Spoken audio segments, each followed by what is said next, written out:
President of the Central African Republic, His Excellency Faustin Archange Touadéra, is sworn in for a second mandate.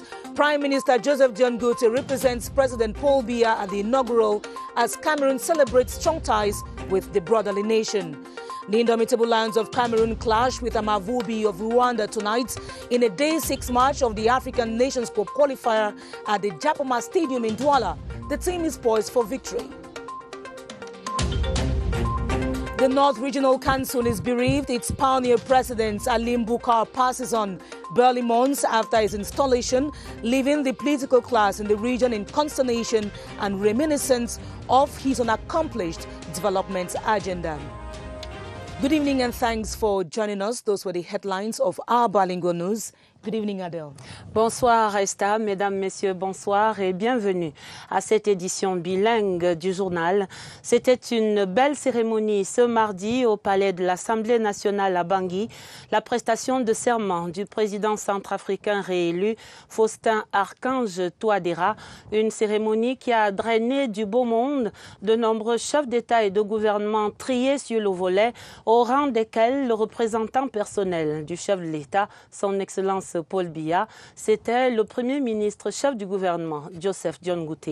Et de l'avis de nos reporters à Bangui, on aura noté beaucoup d'émotions et de détermination vers la réconciliation de ce pays pendant ce moment historique et inédit pour la Centrafrique. L'envoyé spécial à Bangui, Laurentine Bokono. De ce haut lieu plein de souvenirs de l'hémicycle de l'Assemblée nationale centrafricaine se découvre, sous les yeux des personnalités présentes, la scène et les acteurs de l'histoire politique de la RCA. En fonction depuis le 30 mars 2016, Faustin Archange Touadéra y prête serment pour la deuxième fois consécutive, ce 30 mars 2021, devant le président de l'Assemblée nationale, Laurent Kombada, et la présidente de la Cour constitutionnelle, Danielle Darlan. Bakara, Faustin Archange Touadéra, je jure devant Dieu et devant la nation d'observer scrupuleusement la Constitution de la République centrafricaine. Avant lui et sur la même scène, plusieurs autres ont sacrifié à ce rite constitutionnel. Ange Félix Patassé, François Bozizé, Michel de Todja, Pascaline Sambapanza, la présidente de la transition. Pour la 5e fois donc, un président de la République est investi dans ses fonctions dans ce palais du peuple. Parmi les témoins privilégiés du jour, Evalis Ndayishimiye, président du Burundi, Rose Christiane Osuka Raponda, premier ministre du Gabon, Chief Dr Joseph John Gote, Premier ministre du Cameroun, Edouard Girente, Premier ministre du Rwanda, Moussa Faki Mahamat, président de la Commission de l'Union africaine. Très applaudi par l'assistance, l'entrée de l'ambassadeur de Russie en RCA, son Excellence Tito Ringo. C'est grâce à la Russie que les rebelles ont été vigoureusement repoussés hors de la capitale. Dans son discours de circonstance, le président pleinement investi dans ses nouvelles fonctions, Faustin Archange Touadéra se montre convaincu et déterminé à travailler à la réconciliation nationale pour le développement de la République centrafricaine. Le même engagement est visiblement sur le visage du chef d'état-major des armées, le général de division, Séféran Mamadou, lorsqu'il lui remet le drapeau national juste après la remise des attributs. La cérémonie d'investiture s'achève par les congratulations des personnalités inscrites sur la liste protocolaire. À l'extérieur du palais de l'Assemblée nationale, ambiance de fête dans les limites qu'impose le protocole sanitaire du fait du coronavirus et cordon sécuritaire pour des raisons évidentes. Cette évolution positive de la situation politique en République centrafricaine est à mettre largement à l'actif du Cameroun et de son chef, le président de la République, son Excellence Paul Biya. Depuis plus d'une décennie, en effet, l'armée camerounaise est au front, engagée sur le terrain des opérations de maintien de la paix en Centrafrique. Une présence efficace, saluée par tous et qui permet aujourd'hui cette stabilisation progressive. Éric Benjamin Lamère, le regard. Engluée dans une longue, sanglante et meurtrière crise politico-sécuritaire, la République centrafricaine connaît depuis quelque temps maintenant une relative stabilité. Une stabilité consacrée par le retour à l'ordre institutionnel dont l'investiture du président Faustin Archange Touadéra comme président démocratiquement élu est l'une des plus frappantes manifestations. Ce retour progressif à la normale, malgré de malheureux soubresauts encore perceptibles, est en grande partie à mettre à la tête du Cameroun, dont l'implication est déterminante, avec qui il partage plus de 700 km de frontières terrestres. Sans remonter loin dans le temps, il est bon de rappeler que le Cameroun était déjà en 2008, avec 500 soldats, l'un des principaux pourvoyeurs de la mission de consolidation de la paix en Centrafrique, émanation de la force multinationale des États d'Afrique centrale mise sur pied par la CEAC. L'engagement du Cameroun est resté constant avec la mission de soutien à la Centrafrique sous conduite africaine MISCA et la mission multidimensionnelle intégrée des Nations Unies pour la stabilisation en Centrafrique MINUSCA. Une opération qui fut commandée à sa création par le général camerounais Martin Toumenta Chomou de Regretter Mémoire. De manière permanente, le Cameroun déploie dans le cadre de cette opération un bataillon et une unité de police constituée. Un déploiement dont l'efficacité opérationnelle est régulièrement saluée tant par les autorités onusiennes que centrafricaines. Mais au-delà du soutien à un pays voisin, l'instabilité en RCA est, de l'avis des experts, une préoccupation de sécurité intérieure pour le Cameroun. Et c'est également l'espoir d'une accalmie qui renaît dans le corridor Douala-Bangui, un axe stratégique pour les échanges entre le Cameroun, la République centrafricaine et le Tchad. Cet axe, on le sait, souffre des affres de toutes les crises sécuritaires qui se succèdent dans ce pays voisin. Qu'est-ce qui pourrait donc changer pour les économies et les transporteurs ruinés par ces nombreuses tracasseries? Question ce soir à Lucrèce Mobenga. Corridor Douala-Bangui. 17 chauffeurs tués, 2 disparus, de nombreux blessés, des dizaines de milliards de francs CFA envolés. Ainsi se présente la facture côté camerounais en 9 ans d'instabilité politique et sécuritaire en RCA. En fait, les moindres soubresauts à la tête de ce pays frère ont des répercussions sur le corridor Douala-Bangui. Les protagonistes, et plus encore les rebelles, ayant compris que pour asphyxier le pouvoir à Bangui et se constituer un butin de guerre, il faut s'accaparer du corridor. Les transporteurs camerounais en font toujours les frais. Plus de 800 camions bloqués entre décembre 2020 et mars 2021 pour cause de prise en otage du corridor par les rebelles. Et cette année, la crise sanitaire en a rajouté une couche. Comme si cela ne suffisait pas, les transporteurs doivent faire avec les tracasseries administratives des deux côtés de la frontière qui font de ce corridor un véritable parcours d'obstacles. La multiplication des postes de contrôle et leur corollaire d'arnaque malgré la présentation du sauf-conduit international. Les transporteurs trinquent également pour le GPS. Quand, au petit bonheur la chance, cet outil de traçabilité des marchandises est disponible, il faut faire avec la location et les frais de pause sur la batterie. D'une dimension stratégique dans les relations entre le Cameroun et la République centrafricaine, le corridor Douala-Bangui vibre au rythme des crises sécuritaires et des tracasseries administratives. Et c'est l'économie des deux pays qui en prend un sérieux coup. Beaucoup de joie ce mardi dans la région de l'Est Cameroun. La région accueille une forte communauté centrafricaine, en général des réfugiés repoussés par la violence et l'insécurité.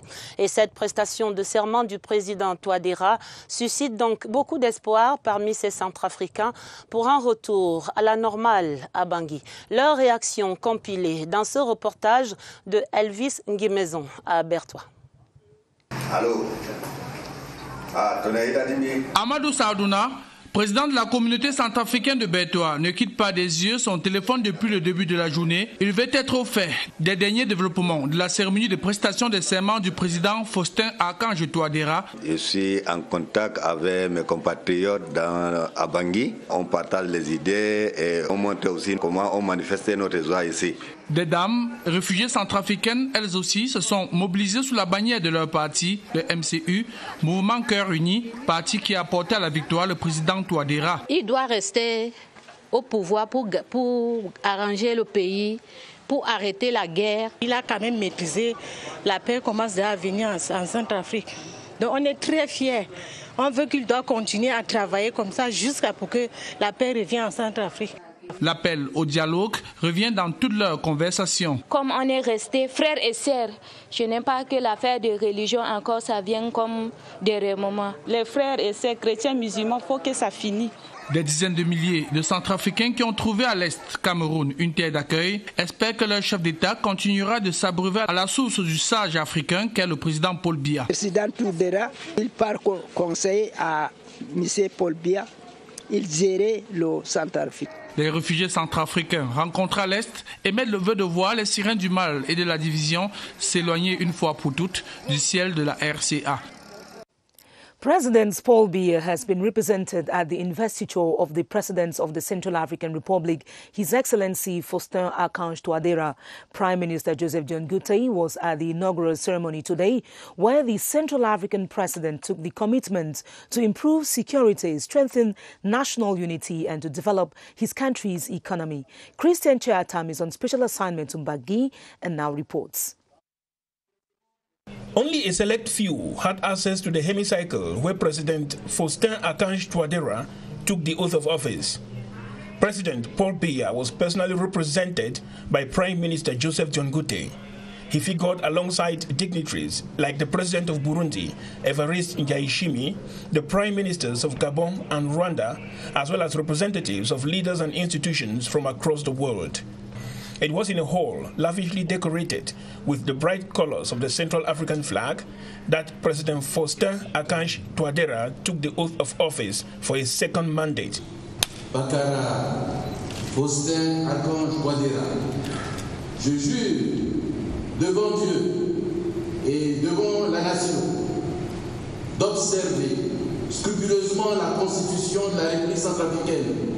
He promised to focus on reinforcing national unity, reorganizing defense and security forces, developing an agriculture-based economy, combating corruption, improving social services, and restoring the image of the Central African Republic. President Faustin Archange Touadéra thanked international organizations and friendly countries like Cameroon, who have accompanied the Central African Republic through the long years of conflict and instability. He said although the task is enormous, he is committed to transforming the Central African Republic into a competitive and prosperous economy.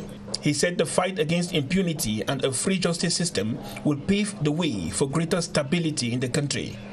After years of conflict and instability, the installation of President Faustin Archange Touadéra for his second mandate comes with a lot of hope that the CAR will have the opportunity to engage sustainable development.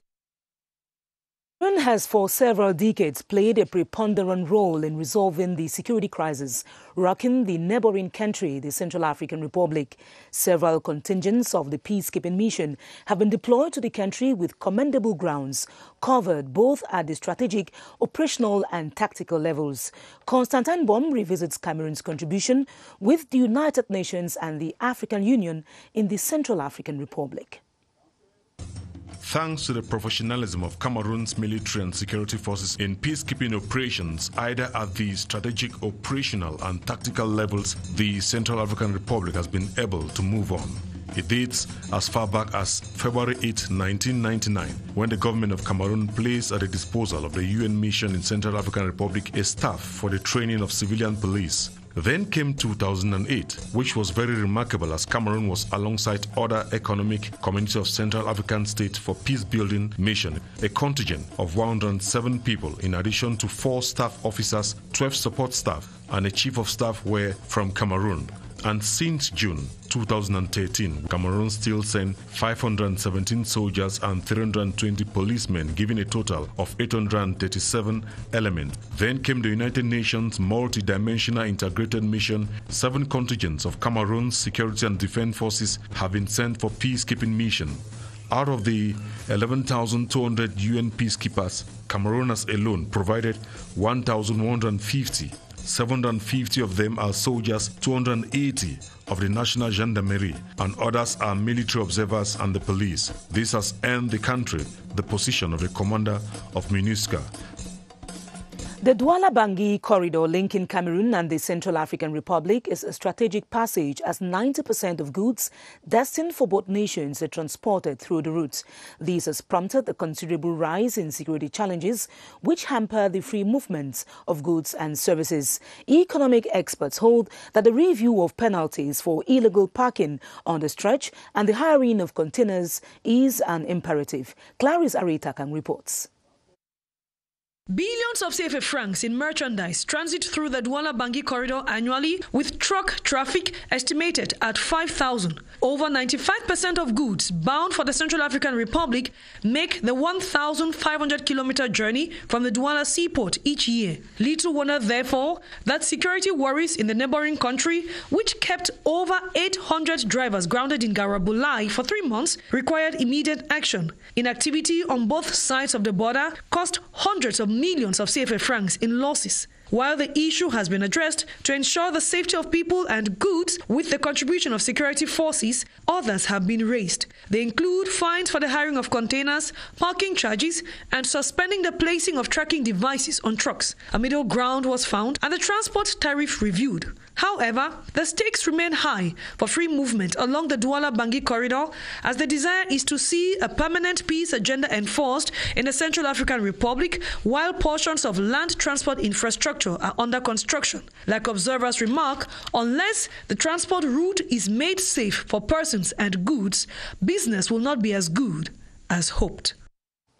The East region of Cameroon is host to thousands of Central African refugees who are fleeing the instability of their country as their president, His Excellency Faustin Archange Touadéra, begins a second mandate today. Their fervent hope is that there will be long-lasting solutions to peace and prosperity. Tala LT caught up with a number of them to know their expectations. Here's his report.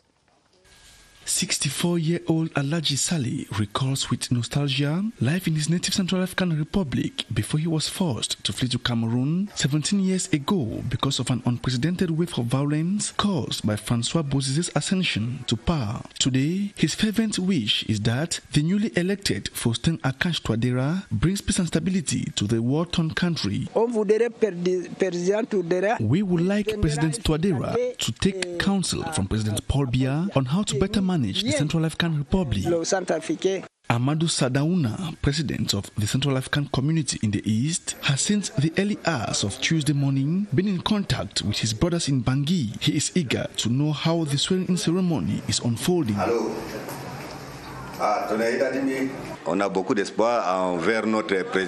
We are full of hope towards our newly elected president. We await peace and stability in our country. Some women of the President-elect's MCU party who have tasted the bitter pills of war say peace is all they can pray for. Through President Touadéra, Central African refugees wish that he should be the one to stop the war in our country. The desire of thousands of Central Africans in the East is that they one day return to a peaceful fatherland. The ascension of President Faustin Archange Touadéra for a second mandate at the helm of the Central African Republic, they believe, is the way to finding long-lasting peace. La suite du journal est ce combat contre les discours de haine et la xénophobie au Cameroun. La Commission nationale pour la promotion du bilinguisme et du multiculturalisme s'associe l'expertise et la collaboration des acteurs du secteur des télécommunications et de ceux des médias privés. Un front commun coalisé ce mardi au cours de 2 séries d'échanges conduits par le président de la Commission, Peter Mafani Moussongué. Et on peut dire qu'il était temps face à la montée des périls de la haine et du tribalisme au Cameroun. Jean-Pierre Congé. Destinés à créer des interactions sociales, les médias sociaux sont devenus plutôt des outils de division. Le discours de haine et la xénophobie y sont véhiculés à longueur de journée, ce qui a pour conséquence de menacer la nation jusque dans ses fondements. Après presque 1 mois de campagne de sensibilisation contre le fléau, la Commission nationale pour la promotion du bilinguisme et du multiculturalisme a entrepris de réunir tous les acteurs publics et privés du secteur des télécommunications et les responsables des médias privés. Objectif, créer un front commun pour attaquer le mal à la racine. Les discours de haine et la xénophobie sont tellement ancrés dans la société qu'il faille mobiliser divers acteurs et partenaires pour enrayer les propagations. Pour que nous puissions conjuguer nos efforts et former une forte coalition contre les discours de haine et la xénophobie qui constituent des menaces au fondement même de la cohabitation pacifique. À l'issue de ces échanges, une nouvelle campagne de sensibilisation d'une durée de 3 mois sera lancée avec pour principal canal de diffusion les réseaux sociaux, ceux-là même que les disciples de la division utilisent pour semer les graines de la haine au Cameroun. La suite de la session de mars au Parlement, il y avait ce mardi adoption de 5 projets de loi à l'Assemblée nationale.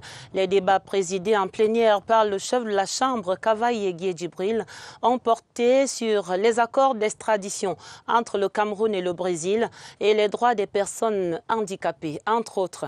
Synthèse de ces travaux, Clarisse Tang. La plénière de ce jour, présidée par le très honorable Kavaye Djibril, s'inscrivait dans la continuité de celle suspendue en fin de semaine dernière. 4 membres du gouvernement passaient le grand oral devant la représentation nationale.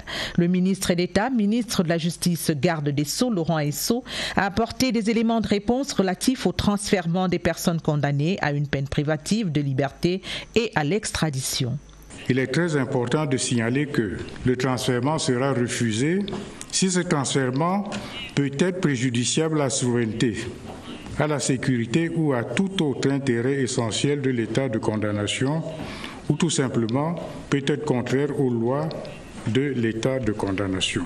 S'en est suivi la discussion sur le projet de loi autorisant le président de la République à ratifier l'accord de Georgetown, un instrument juridique plus dense qui aborde des thèmes tels l'environnement et les changements climatiques, la paix et la sécurité. Le projet de loi était défendu par le ministre de l'économie Alamine Ousmane May et a été adopté sans débat.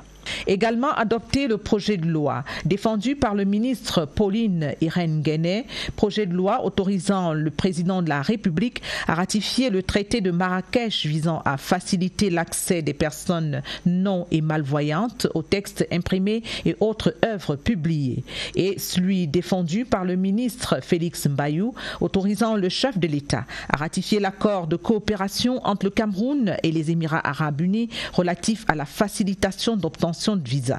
En début de matinée, la conférence des présidents s'est réunie sous la houlette du très honorable Kavaye Djibril. Rien n'a filtré de cette importante instance. La deuxième édition du Workshop Africa va se tenir du 6 au 7 avril. Ce sera ici, à Yaoundé.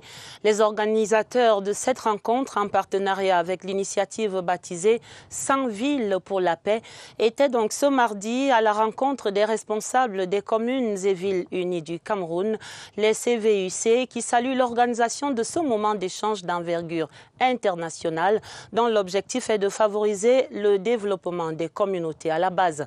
Voici la réaction du président des CVUC, Augustin Tamba, dans un extrait d'interview sélectionné par Franck Evina. Cette initiative vise le développement des territoires.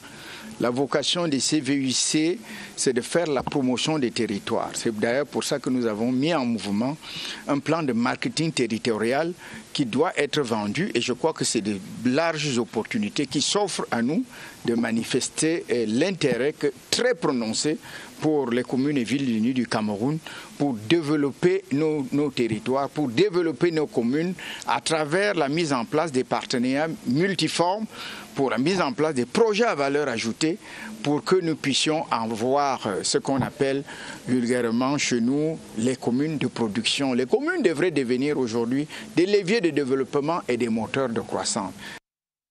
La suite des mouvements à la police, le commissaire divisionnaire Pierre Tiwa prend les rênes de la délégation régionale de la Sûreté nationale de la Damawa. Il a pris fonction ce mardi à Ngaoundéré sous le commandement du délégué général à la Sûreté nationale, Martin Barganguélé. Ses recommandations, pratiquer une police de proximité et d'anticipation pour le maintien de l'ordre et de la paix sociale dans la Damawa. Nous retrouvons à Ngaoundéré Ibrahim Mohamed Abbassi. Pour assurer la sécurité des personnes et de leurs biens dans la région de la Damawa, les actions de la police doivent être tournées vers la recherche du renseignement prévisionnel et une franche collaboration avec la population. Pour mener les troupes, le commissaire divisionnaire Pierre Tiwa, un haut cadre de la Sûreté nationale qui maîtrise le terrain pour avoir occupé pendant 7 ans le poste de délégué régional adjoint de la Sûreté nationale de la Damawa. La police mettra tout en œuvre pour que chaque citoyen vaque à ses occupations en toute quiétude. La lutte contre la grande criminalité, sous toutes ses formes, doit être une priorité, prescrit le délégué général à la Sûreté nationale.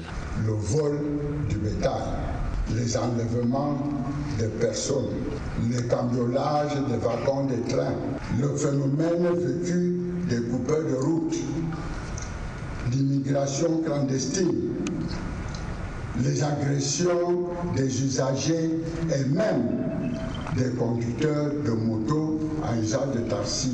Le commissaire divisionnaire Pierre Tiwa, qui prend les rênes de la délégation régionale de la Sûreté nationale de la Damawa, a intégré les rangs de la police en 1989. Il a occupé plusieurs postes de responsabilité et les résultats sont salués par la haute hiérarchie. Installations in the police corps, actors in the public media sector and providers of mobile telephone services have been tasked to defy hate speech and xenophobia in their respective platforms. The president of the National Commission for the Promotion of Bilingualism and Multiculturalism, Peter Mafani Musonge, made the exaltation today during an exchange with its frontline partners. Prince Will Mukwele Aduma has the details. Hate speech and xenophobia will find no space on the social media if this meeting between members of the Bilingualism Commission and representatives of related media services bears the intended fruits. Hate speech and xenophobia are punishable under Cameroon law. We have to put a stop to the damage hate speech and xenophobia are causing. Described as common enemy to peace-loving citizens in a Cameroon of socio-cultural and ethnic diversity, the Commission brings on board those it terms frontline partners to reverse the propagation of hate speech. In your capacity as proprietors of television stations and publishers of newspapers, the Commission is enlisting your support because we know that your media organs are mostly propelled by young people known to be very active on social media, which is the vector par excellence. The president of the commission, Peter Mafani Musonge, says the outcome of the 3-month sensitization against the scourge instructed by the head of state will determine the next action to be taken by the commission. On to news from Parliament, members of the Senate have begun scrutinizing government bills tabled and defended by cabinet ministers at a plenary sitting today. The lawmakers deliberated on the bills pertaining to international accords due ratification by the President of the Republic. Charles Anyangwe reports.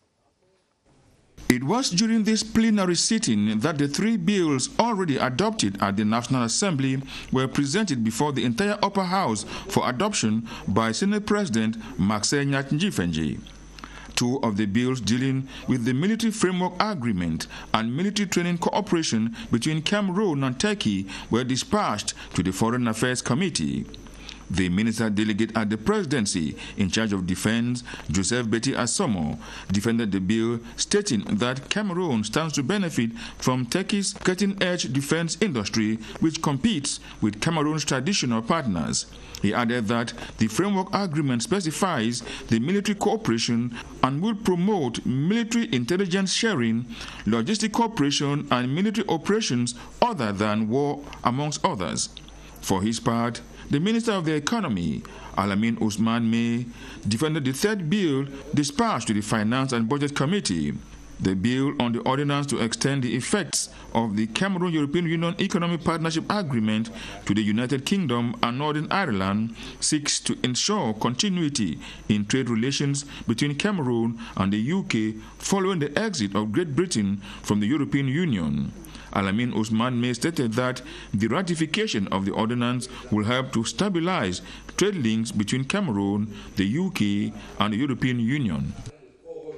Civil servants in the Southwest region have been drilled on the innovations concerning the public service, which simplifies and renders accessible the state offer.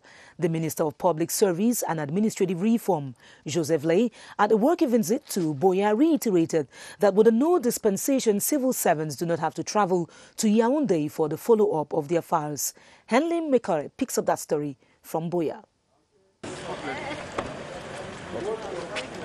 According to the Minister of Public Service and Administrative Reform, Joseph Lay, there are 16 services that used to cause civil servants to leave their place of work for Yaoundé. Thanks to innovations, especially digital reforms, started in 2018, Minister Lay says 14 key services can now be gotten online or at regional headquarters, Buea for the case of the Southwest region. From our regional delegation, they can have all those services. From their computer, even their phone. When there's internet in their phone, they can get into our website and all the services where they can have everything. During the session, issues pertaining to career management, human resource development, competitive entrance examination and sanctions, amongst others, were discussed. About sanctions, firm instructions were handed down to the governor of the Southwest region, Bernard Okalia Bilai, to severely sanction recalcitrant civil servants. Because of the situation prevailing here and because of the coronavirus pandemic, many of them do not come to the post of duty. I would like to tell them that this must stop. From Buea, Minister Joseph Lay and his delegation traveled to Limbe to inspect a building that will henceforth host competitive entrance examinations in the Southwest region in general and Fako in particular. On to health news, the reality of the second wave of the coronavirus, which is more of a silent killer than the first, is dawning on the population. In a release from the Platform of Professional Orders of Cameroon on COVID-19, the nonchalant attitude of the population to the pandemic is decried. Yolti Kalelisange paints a picture of the current state of affairs. No sirens, it just lurks until a perfect opportunity presents itself, then strikes the coronavirus. To be fully armored is to respect the barrier measures.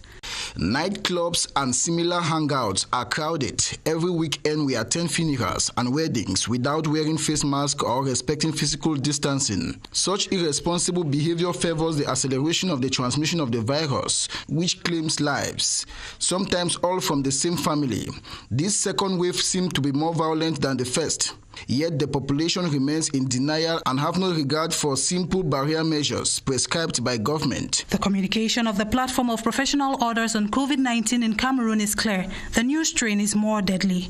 A youth may contract the virus without any threatening symptoms but dies in 10 days later after infecting several people. It is easy to apply simple barrier measures such as wearing a face mask, avoiding crowds, respecting physical distancing, and washing or disinfecting your hands than it is to experience a stay in intensive care or risk dying. It is up to the authorities to enforce strict discipline. As concerns vaccines, they expect government to speed up the acquisition process as it seems to be the only hope for the silent killer to be defeated.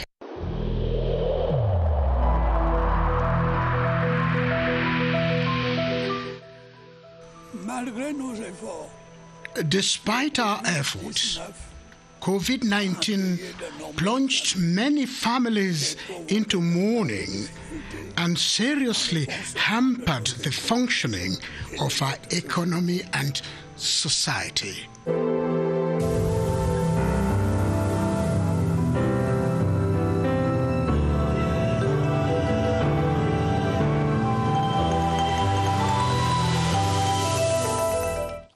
The danger of having pupils and students getting infected with the coronavirus is real and preoccupying as the respect for barrier measures remains minimal. The Medical Corps insists on increased awareness from parents, school authorities and learners to ward off the virus that continues to claim lives in the country. Baldwin Sama is at the Public Health Emergency Operations Center and now provides the recent tally of infections in the basic, secondary and higher education sectors. Hello, Baldwin.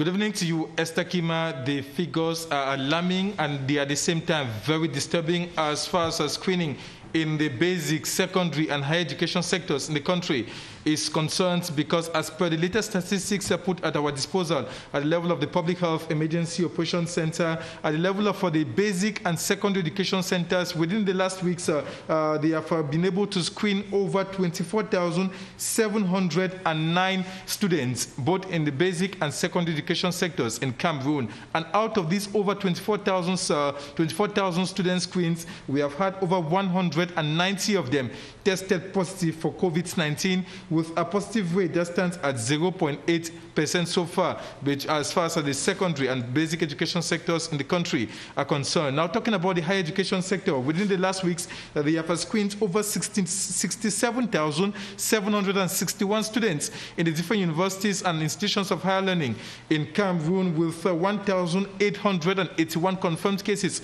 of persons tested positive for COVID-19 in the different institutions of higher learning in Cameroon. And so far, talking about the secondary and basic education sectors in the country, the two regions hardly hit with the spread of the coronavirus. The first, we have the Adamawa region with 43 positive cases confirmed in this in the basic and secondary education sectors in Cameroon, closely followed by the northwest region of Cameroon with 25 confirmed cases of persons tested positive for COVID-19. And in the higher education sector in Cameroon, we have the Littoral region that's topping the chart with 490 confirmed cases of students tested positive for the coronavirus within the last week, closely followed by the central region of Cameroon with 278 confirmed cases of students tested positive for the coronavirus. These are all telling signs that more and more persons have neglected the different outlined barrier measures to limit the spread of the coronavirus. And if we have to have these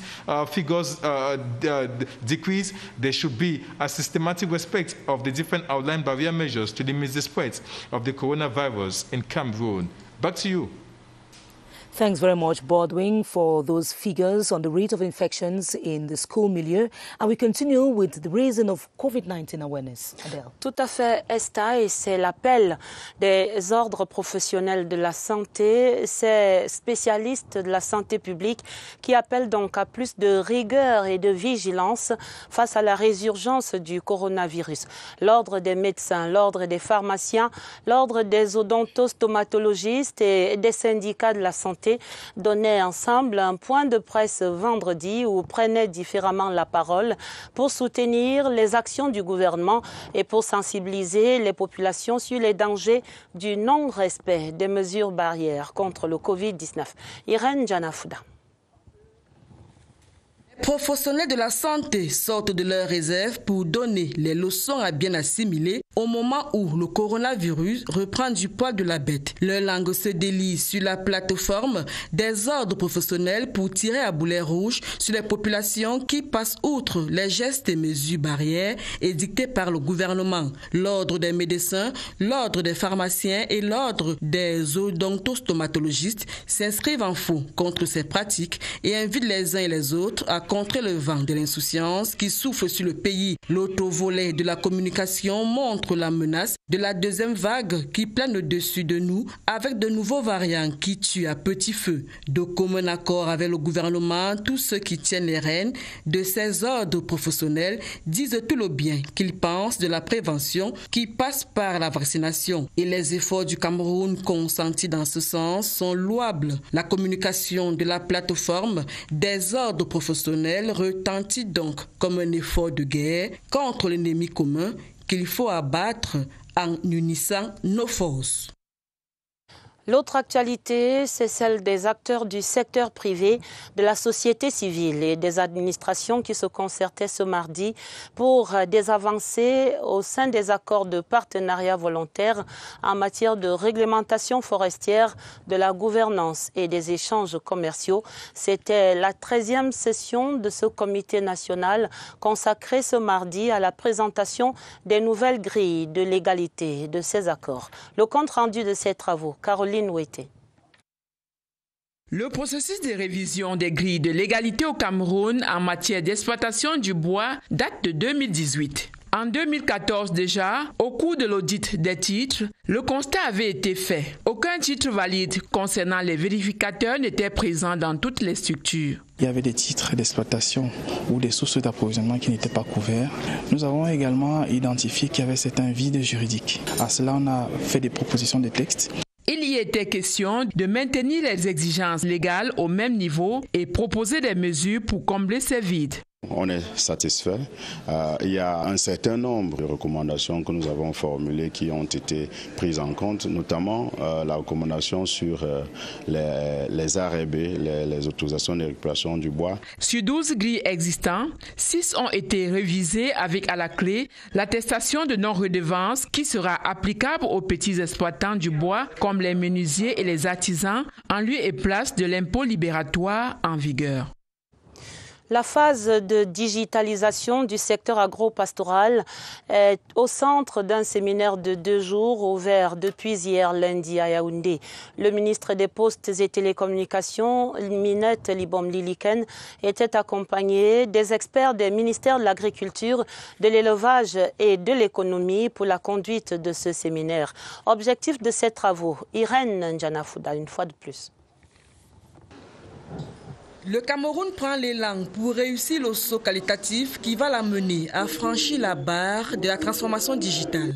Le grand projet de la transformation digitale du Cameroun est en marche sous financement de la Banque mondiale. Nous sommes à la phase des séminaires pour que tout le monde s'approprie de ce qu'il y a lieu de faire. La ministre des Postes et Télécommunications qui porte le projet voit juste en s'entourant des bonnes personnes afin de fixer le cap de l'émergence numérique.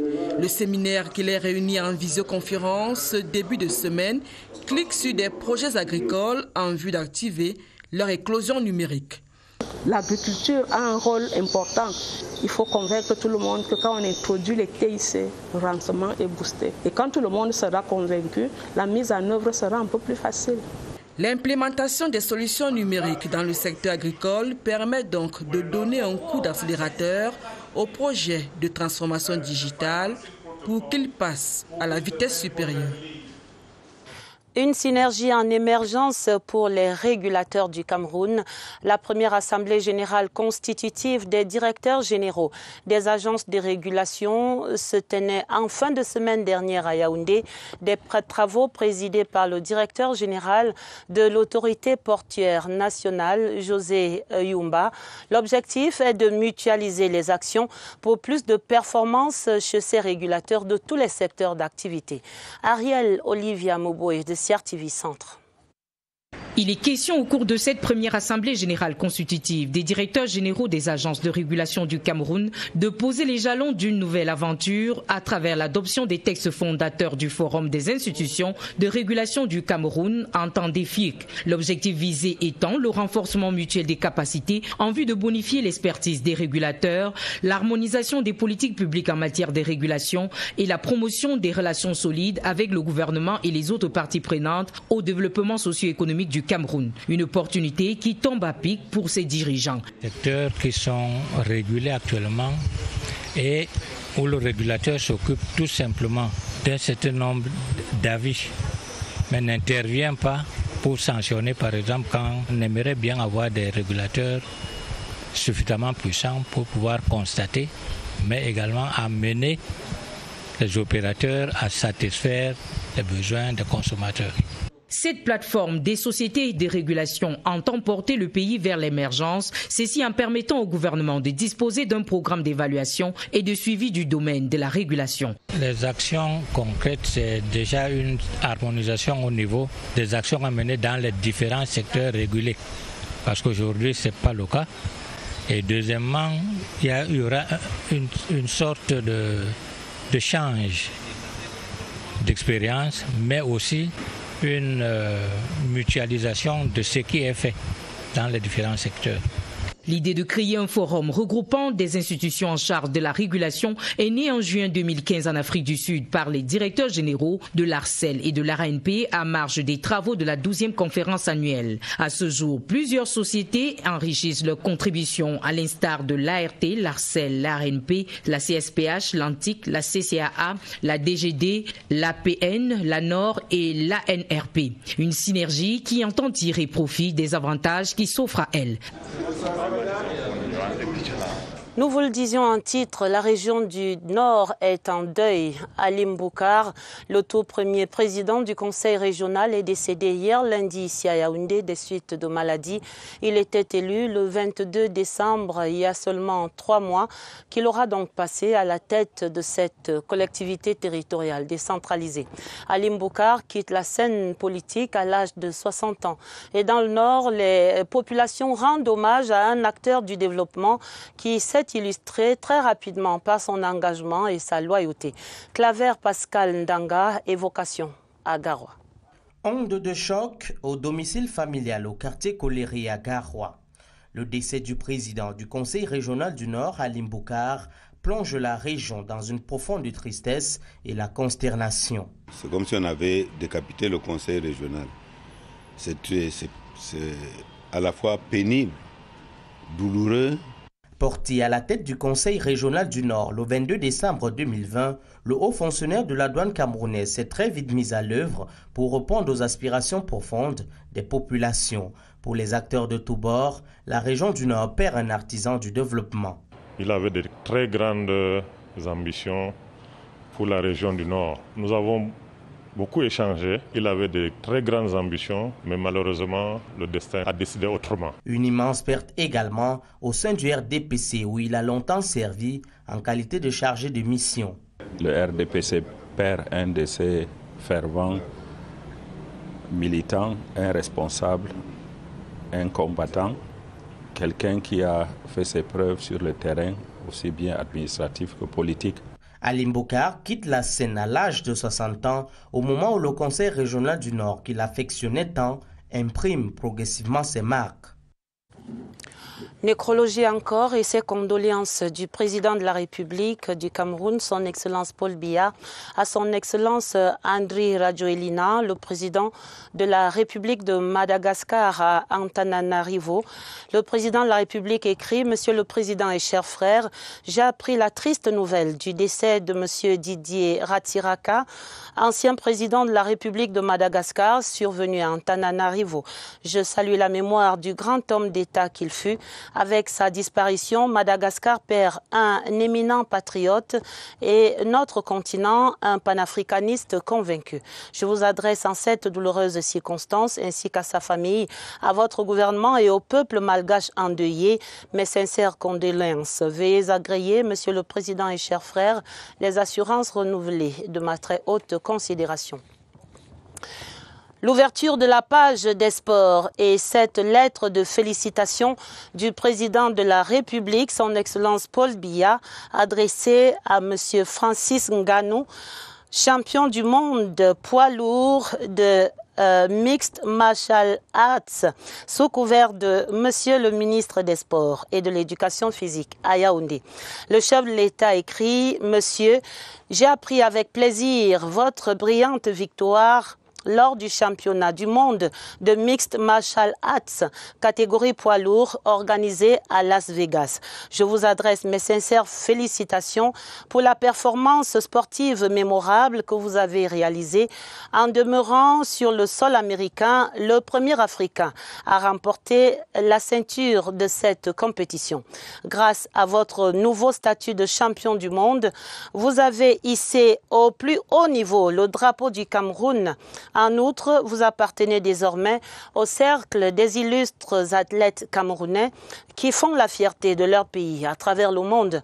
Veuillez agréer, monsieur, avec tous mes encouragements, les assurances de ma parfaite considération. C'est donc signé Paul Biya.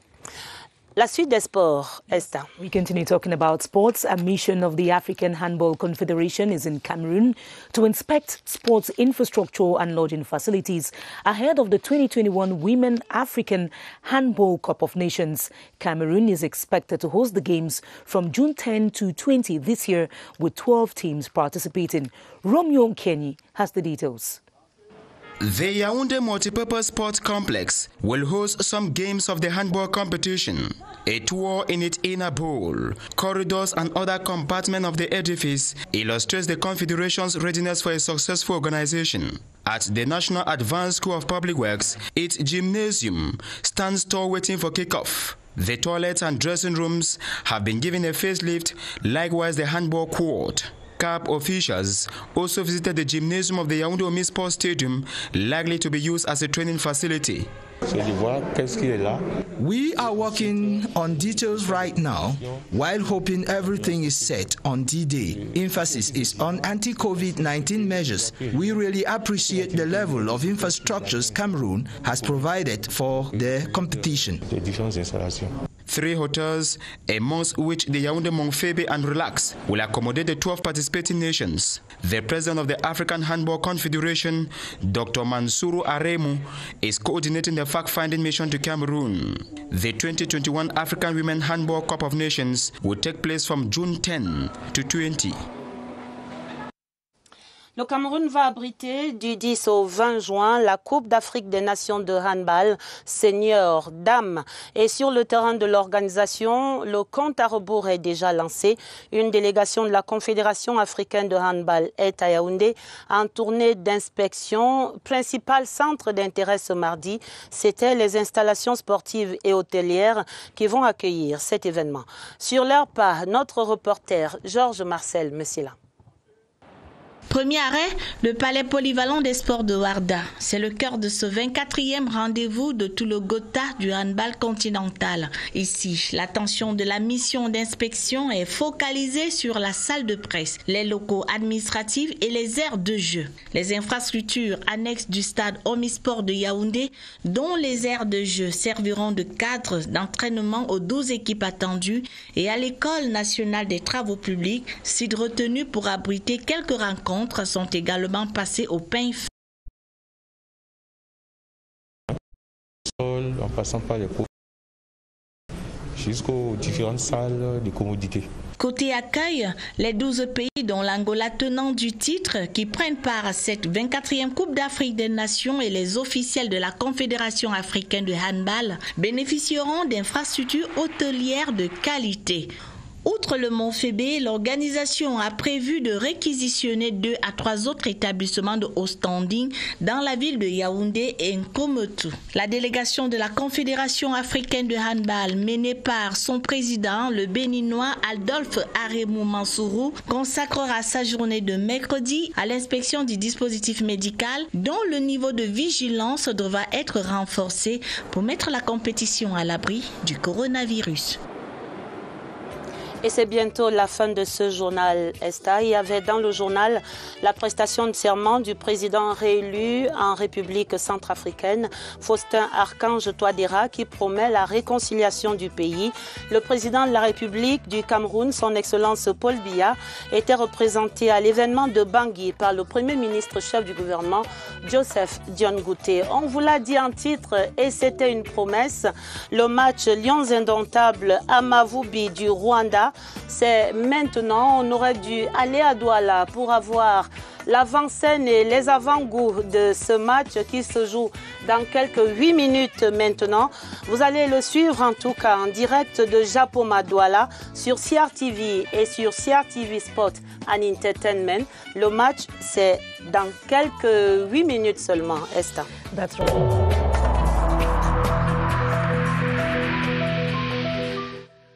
Je vous exhorte de nouveau à porter vos masques, à vous laver régulièrement les mains et à faire appel à un médecin ou à tout autre personnel de santé au cas où des symptômes apparaissent.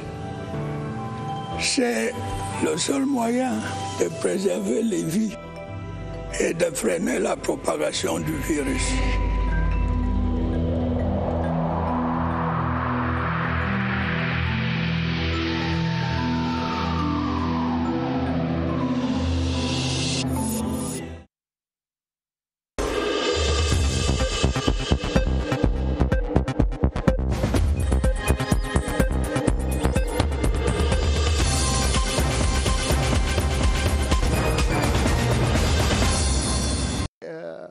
premiers acteurs sont déjà au niveau du tunnel. Et la voici, la fameuse musique de la CAF. Zachirabese, it just indicates that Vincent Mashama has said that Mashami means that he wants this tie to qualify for this AFCON, and says that it's time for them to make history by qualifying here in Cameroon against Africa's number 7, and he has challenged them to do just so. He knows very well that's going to be very difficult. They will have a mountain to climb, but then they believe that it's not any possibility.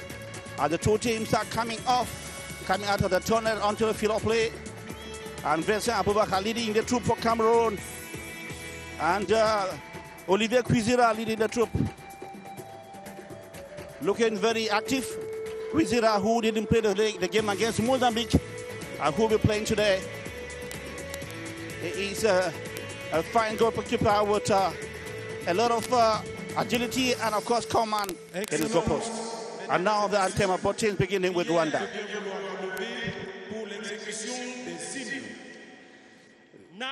Exécution des hymnes nationaux. On commence naturellement par le Rwanda.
Notre beau Rwanda, hymne national du Rwanda adopté en 2001.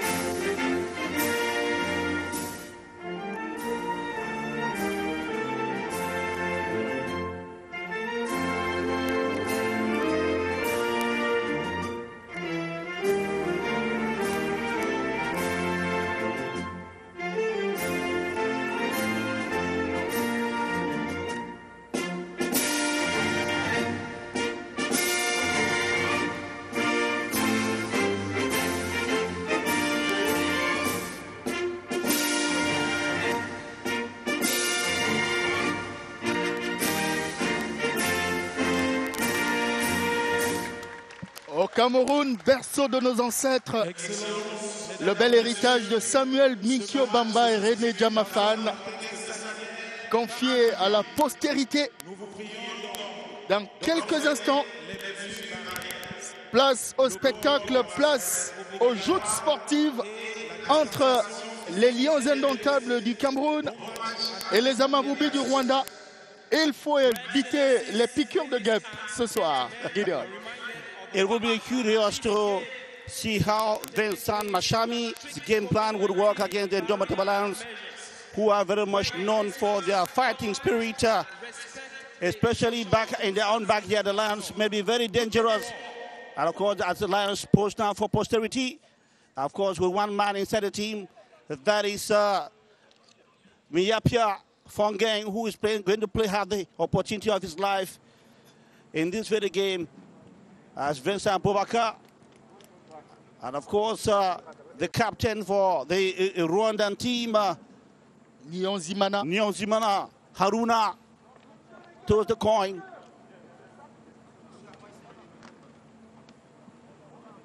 Very soon, the much awaited match will start here excitement,